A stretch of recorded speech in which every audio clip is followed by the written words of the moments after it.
ইরানের ফুটবল ইতিহাসের সবচেয়ে গুরুত্বপূর্ণ গোলটা সম্ভবত কলিল জাদে দিয়েই দিছিল। এক্সট্রা টাইমের শেষ 3 মিনিটের শ্বাসরুদ্ধ করা ওই মুহূর্তে ফুটবলের 50 ভাগই যেখানে ভাগ্য, সে ভাগ্যই পায়ের আধা আঙ্গুল অফসাইডের নিচে কাটা পড়ে গেল।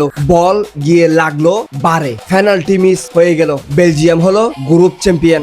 মিশরের সাথে ড্র করে গ্রুপের তৃতীয় স্থান অধিকার করলো লড়াকু ইরান। তবে রাউন্ড অফ 32 এর আশা শেষ হয়ে যায়নি। যেহেতু পয়েন্ট টিভি জিটি শূন্য, তাই 94% সম্ভাবনা আছে নক আউটসে পৌঁছানোর। তবে ফাইনাল ফলাফলের জন্য অপেক্ষা করতে হবে কালকে অবধি। এবং বলতেই হয় আয়োজকদের শত বাধা, ডিস্টারবেন্স এবং সীমাহীন অপেশাদার আচরণকে অতিক্রম করে ইরান এখন পর্যন্ত যা দেখালো সেইটা পিওর ফুটবল, লড়াকু মানসিকতা, pure fashion. Best of luck Iran.